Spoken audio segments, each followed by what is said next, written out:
Ahmed, nous allons continuer maintenant notre conversation en français. Expliquez-nous un peu comment ça se fait qu'il y a plus de gens qui viennent maintenant s'établir, plus de francophones, nouveaux arrivants francophones, qui viennent s'établir dans une ville comme Calgary? C'est une bonne question. L'Alberta, d'une façon générale, est une province qui est florissante. L'économie va très bien. Les immigrants de l'autre côté, quand ils arrivent au Canada, c'est d'abord et avant tout, en grande partie, c'est dans un but économique. Alors, les francophones qui arrivent, ils arrivent au Québec. C'est une province francophone, tout à fait naturelle. Ils arrivent, ils sont confrontés au manque d'emploi. Alors, ils restent là, ils s'intègrent à la société québécoise, mais ils tournent autour de le manque d'emploi. Alors, ils vivent quelque temps et ils se rendent compte que le fait de venir au Canada, c'est dans un but d'abord et avant tout économique. Et l'économie qui est florissante se trouve ici en Alberta. Alors, ils veulent tenter leur chance. Ils découvrent, pendant qu'ils sont au Québec, qu'il y a une communauté francophone en Alberta. Ils découvrent aussi qu'il y a des services en français. Il y a des écoles en français. Alors, pour eux, c'est vraiment la terre promise. Alors, ils arrivent ici, et puis ils s'installent, les enfants vont à l'école, des services en français, une communauté francophone qui est très, très vibrante. Ils peuvent bien vivre en français et tout en apprenant l'anglais, et c'est très facile de trouver l'emploi. Donc, leur intégration se fait beaucoup plus vite, et je dirais que même leur rêve peut se réaliser. Alors, il y a un espoir. Donc, voilà comment ils répondent aux besoins économiques. C'est le fait de venir en Alberta. OK. Et Mamadi, parlez-nous un peu des services qui sont offerts à ces gens qui arrivent ici en Alberta. Merci. Et comme le nom l'indique, CANAF, le Centre d'accueil de nouveaux arrivants francophones, on a un service d'accueil et d'établissement. C'est ça la première mission du CANAF, accueil et établissement. Et ensuite, intégration. Donc, nous leur offrons les premiers services d'accueil en termes d'information, en termes d'orientation et en termes d'accompagnement, parce qu'ils viennent, ils ne maîtrisent pas la langue, ils ne connaissent pas l'anglais. Et parfois, tous les besoins ne sont pas satisfaits dans la communauté francophone. Il y a des besoins qui se situent dans le milieu anglophone. Donc, on les accompagne, on interprète et puis ça conforte. Et au-delà de ce service d'accueil, direct, il y a aussi le service d'établissement qu'on appelle la recherche de logement. Et puis les premiers besoins, que ce soit en termes de nourriture, en termes de vêtements, en termes de fourniture de maison. Donc nous, on est en première ligne pour offrir ces premiers services pour qu'ils se sentent confortables. Et puis une dimension importante aussi, c'est le fait de donner un service d'information en français. C'est une surprise pour eux. Ils pensent que c'est une terre anglophone. Donc, le service en français n'existe pas. Qu'ils viennent trouver vraiment des francophones qui s'expriment clairement en français, qui offrent des services de qualité en français. Alors ça, ça soulage. C'est comme si tu arrives dans un monde, tu es dans l'obscurité et subitement tu as la lumière. Oui, parce qu'il y en a beaucoup de ces nouveaux arrivants-là qui ne parlent pas du tout anglais. Absolument. Ou pas beaucoup. C'est ça. Peu. Non, ils ne parlent pas français en général. Et justement, comme disait M. Amrouche, M. le Président, ils viennent non seulement pour combler les besoins économiques, mais aussi d'autres viennent, l'une de leurs aspirations, c'est aussi apprendre l'anglais pour accroître leurs chances d'employabilité. Donc venir en Alberta, c'est vraiment non seulement trouver de l'emploi, mais aussi apprendre la langue pour mieux s'intégrer. Et le CANAF joue le rôle de connexion entre, n'est-ce pas, ces clients et les centres d'apprentissage d'anglais. Nous avons des partnerships avec ces gens. Dès que nous recevons les clients, ils ont besoin d'apprendre la langue, nous les dirigeons vers ces centres appropriés. Ils ont les cours, ils progressent rapidement. Puis, il reste client chez vous combien de temps, à peu près? Vous gardez un client dans vos banques de données ou dans votre aide? En général, en moyenne, on a deux types de clients. Les clients admissibles, ce sont les immigrants, ce sont les résidents permanents qui viennent d'arriver, qui viennent de leur pays et qui n'ont pas encore duré ici, qui ne connaissent pas tellement le fonctionnement du système canadien. Ce type de client va nous visiter environ 5 à 6 mois. C'est-à-dire qu'après le premier service, ils vont revenir plusieurs fois. OK. Bon, alors ça, ils ont besoin de plus d'accompagnement, ils ont besoin de beaucoup d'aide, ils ont besoin de services d'intégration. Donc, eux, ils reviennent de façon récurrente. L'autre clientèle, qui sont des clients, qui sont des Canadiens nés ou des Canadiens naturalisés, ils connaissent un peu le système, ils sont restés au Canada pendant 5-6 ans, ils connaissent le fonctionnement, ils vont venir la première fois. La majorité de ces gens, on les voit une fois. OK. Ouais. Puis ils viennent chercher quoi? Ils viennent chercher l'information, ils viennent chercher les ressources, le logement, l'information sur le système, sur les services francophones, anglophones. Bon, une fois qu'on a donné ces informations, ils se débrouillent, ils sont capables de se débrouiller. Ouais. Ça veut dire que vous pouvez être un francophone, même né au Canada, et que vous habitez une autre province. Vous arrivez ici parce qu'on est capable de vous servir en français. Vous venez et puis le CANAF va les servir en français, va les aider à peu près dans tout ce qu'ils peuvent. Il y a beaucoup de Québécois qui arrivent pour travailler ici. Ils arrivent en famille. Et quand ils arrivent en famille, ils ont des enfants. Les enfants, il faut les inscrire dans une école. Les enfants viennent d'une école totalement en français. Alors, on leur fait découvrir qu'il y a des conseils scolaires francophones. Et leurs enfants ont le droit d'être dans ces écoles-là.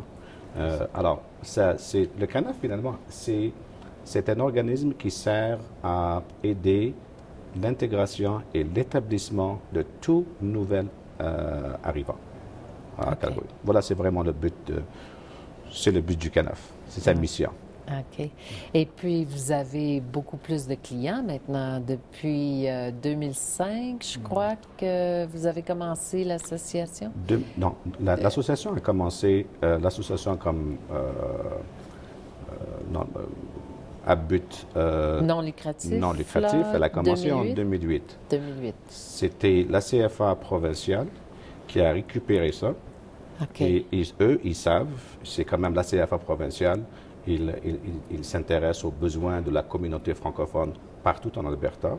Ils sont au courant qu'il y a un besoin et puis ils ont, comment on appelle, élaboré un comité aviseur pour s'occuper du CANAF. Ça veut dire d'implanter le CANAF, de le faire comme un organisme à but non lucratif. Et donc, au début, on était sous leur... sous la tutelle de la CFA. Sous la tutelle de la CFA. Ils étaient là, franchement, ils étaient là à nous aider. Alors, ils ont tout fait. C'est comme un papa qui prend son petit enfant ou une maman qui prend son petit enfant par la main. Et 2 années après, le CANAF est devenu un grand garçon. Il vole de ses propres ailes. Et là, c'est à notre tour de servir la population.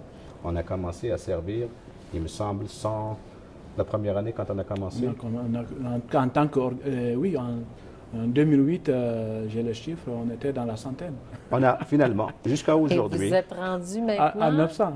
900. Wow. On a plus que triplé le nombre de clients que nous avons servis jusqu'à présent. Alors, ça veut dire... tout ça, c'est pour dire que le besoin est là. Le besoin est là et vous les servez bien aussi. Et comme je le disais tout à l'heure, la majorité de nos clients sont référés par des amis et les familles.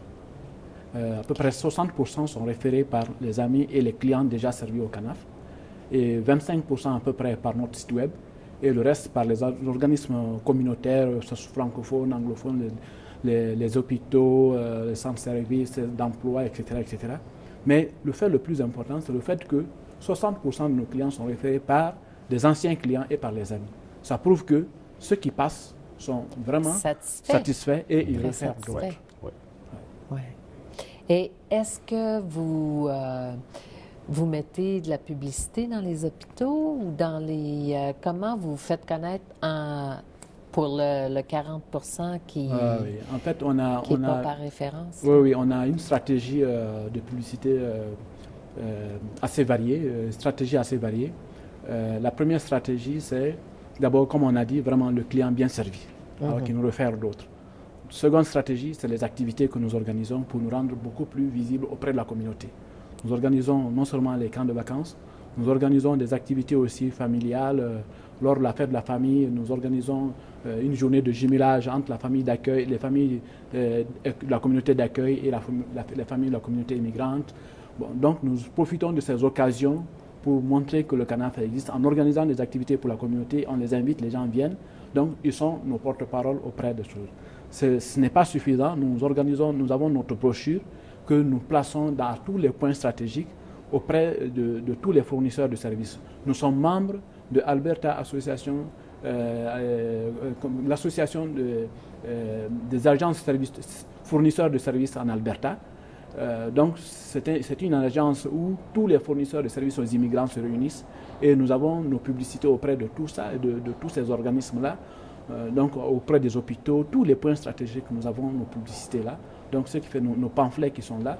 Et ça fait que vraiment, on est beaucoup plus visible dans la communauté. Donc, la combinaison de tout ça fait qu'on est visible dans la communauté. Et je pense que cette émission-là va augmenter notre visibilité aussi. Ça. C'est bien.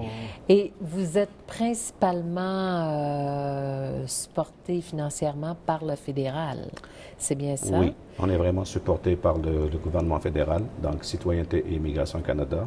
Je dirais 90% de notre budget vient du gouvernement fédéral. Une petite partie vient du secrétariat francophone, donc au niveau provincial. Mais nous avons rencontré les autorités du gouvernement provincial il y a 3 mois. On les a rencontrés, on leur a fait une présentation. Ils étaient vraiment impressionnés par les services que le CANAF offre. Ils n'étaient pas au courant. Alors, ils nous ont demandé de soumettre une demande de financement au niveau provincial, ce que nous avons fait. Et puis, nous attendons avec impatience une réponse positive. On espère augmenter le budget au niveau de la province. Et donc, le provincial, le fédéral, le CANAF sera en meilleure situation financière.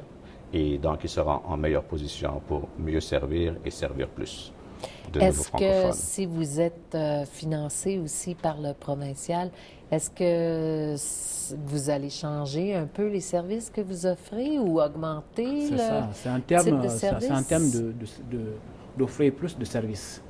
Okay. Nous avons divers programmes qui ont commencé timidement, qu'on va dynamiser avec de nouveaux financements. Et nous allons créer de nouveaux programmes avec ça pour encore servir plus de clients.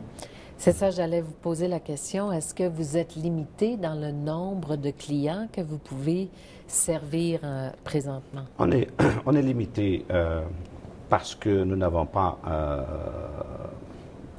c'est la ressource humaine. Alors, si on a un financement, on serait en mesure de recruter plus de conseillers en établissement, plus de personnes qui vont travailler au CANAF. Alors, si la ressource humaine est là, on serait en mesure de répondre à d'autres besoins. Je vous donne juste un exemple. Le CANAF a organisé des camps d'été. Les camps d'été sont destinés pour les enfants. Alors, les camps d'été, les parents ne s'inquiètent plus. Est-ce qu'ils doivent payer une gardienne? Est-ce qu'ils doivent ramener quelqu'un pour garder les enfants? Le CANAF s'en occupe. On leur donne des vacances, on leur offre des activités, et puis ils s'intègrent avec la communauté. Les enfants sont entre eux, ils jouent, ils découvrent, et on s'occupe des enfants pendant que les parents travaillent. Ça, c'est une nouvelle initiative que le CANAF a mis de l'avant. Cette initiative-là, je pense qu'elle a porté fruit. Oui, bien, absolument. Et puis maintenant, on fait ça hiver, printemps, été. Alors, c'est fantastique. Alors, si on a un meilleur... Je vous souhaite vraiment une longue vie. On Merci. a vraiment besoin d'une association comme la vôtre ici, Merci. surtout en Alberta. Merci. Merci d'être venu avec nous aujourd'hui. Ça nous a fait grand plaisir. C'est nous qui vous remercions parce que vous nous offrez vraiment une bonne porte de visibilité. OK. Merci de l'invitation. Bienvenue. Thank you, everyone. Et à la prochaine.